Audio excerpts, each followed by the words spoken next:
Assalamualaikum warahmatullahi wabarakatuh. Selamat berjumpa kembali di channel R91 Official. Bagi sahabat yang baru menemukan channel ini, silakan di like, subscribe, serta tekan tombol loncengnya. Baiklah, kita lanjut. Pada kesempatan kali ini, saya ingin membahas terkait tugas KPPS 6 dalam proses pemungutan suara. Baiklah, terlanjut pada pembahasannya. Tugas KPPS 6 dalam proses pemungutan suara adalah sebagai berikut. Pertama, KPPS 6 bertempat di dekat kotak suara yang bertugas mengatur pemilih yang akan memasukkan surat suara ke dalam kotak suara.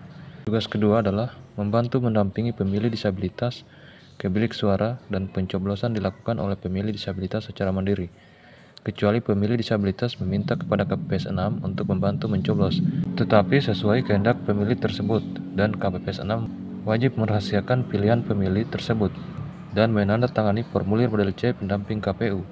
Adapun tata cara KPPS 6 mendampingi pemilih disabilitas dalam TPS adalah sebagai berikut.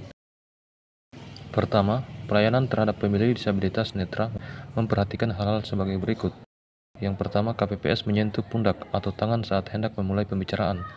Yang kedua, saat mempersilakan pemilih untuk duduk, KPPS membimbing tangan pemilih ke sandaran atau lengan kursi sehingga pemilih tersebut dapat duduk sendiri.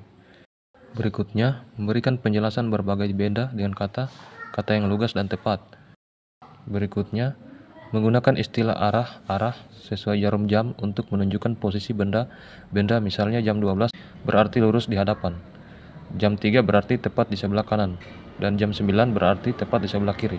Berikutnya, menghindari kata-kata yang samar seperti ini, itu, di sana, di sini. Selanjutnya, pelayanan terhadap pemilih disabilitas sensorik atau rungu dengan memperhatikan sebagai berikut. Pertama, KPPS ke-6 menepuk bahunya atau melambaikan tangan, menatap secara langsung, serta berbicara dengan gerak mulut yang jelas dan pelan, serta tidak perlu berteriak sehingga pemilih dapat membaca gerak bibir KPPS. Yang kedua, apabila KPPS 6 menggunakan masker, maka dapat menurunkan masker agar gerakan bibir dapat diketahui oleh pemilih disabilitas tersebut. Yang ketiga, KPPS 6 dapat menggunakan bahasa tubuh dan ekspresi wajah untuk membantu berkomunikasi. Keempat, KPPS 6 menggunakan perbendaharaan kata yang baku dan sederhana serta menjelaskan arti dari istilah yang tidak dikenal secara tertulis. Berikutnya, KPPS 6 berkomunikasi secara tertulis dan atau melalui gambar untuk membantu kelancaran komunikasi. Berikutnya, KPPS 6 berbicara sesuai langsung dengan pemilih disabilitas dan tidak meminta penerjemah bahasa isyarat atau anggota keluarga atau rekan pemilih untuk menjawab pertanyaan pemilih tersebut. Dan berikutnya, dalam hal KPPS tidak memahami bahasa isyarat dari pemilih disabilitas, maka KPPS 6 dapat meminta bantuan kepada anggota KPPS lainnya atau pemilih yang memiliki kemampuan menerjemahkan bahasa isyarat. Selanjutnya, pelayanan terhadap pemilih disabilitas fisik. Yang pertama, KPPS 6 menanyakan kepada pemilih apakah memerlukan bantuan untuk mencoblos. Kedua, membantu memegang pemilih apabila fisik pemilih disabilitas tidak memungkinkan untuk memberikan suara secara mandiri. Ketiga, jika pada saat berbicara dengan pemilih disabilitas, pengguna kursi roda KPPS 6 menyesuaikan posisi tubuh agar dapat berkomunikasi tatap muka dengan pemilih disabilitas. Berikutnya, menempatkan pemilih disabilitas pada posisi duduk di pinggir barisan atau dekat pintu bagi pengguna kursi roda agar dapat gerak secara leluasa. Berikutnya, memastikan kursi roda dalam posisi mundur apabila menuruni bidang miring apabila pemilih disabilitas menggerakkan kursi rodanya sendiri. KPPS menjaga posisi di ujung bawah bidang miring.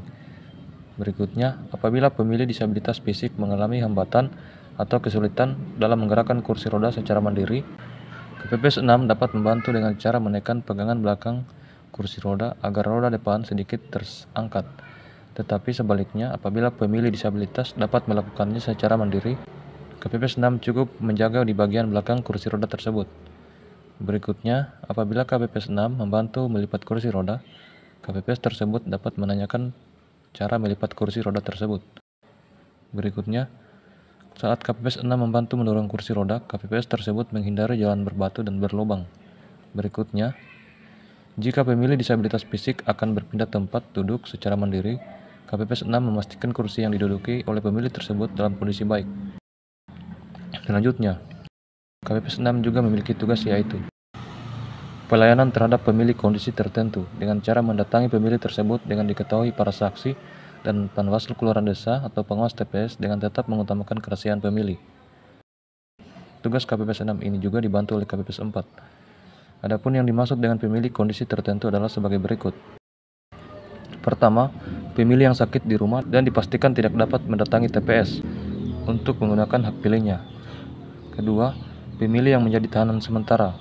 Keluarga pemilih yang bersangkutan melapor kepada KPPS pada saat KPPS menyampaikan formulir model C pemberitahuan KPU atau sebelum pemungutan suara berakhir. Ketiga, pemilih yang sedang berada di rumah sakit jiwa yang mengalami gangguan jiwa dan telah mendapatkan keterangan dari profesional bidang kesehatan jiwa bahwa yang bersangkutan telah memiliki kemampuan untuk memilih dalam pemilu. Nah, itulah tugas KPPS 6 di TPS. Semoga konten ini bermanfaat.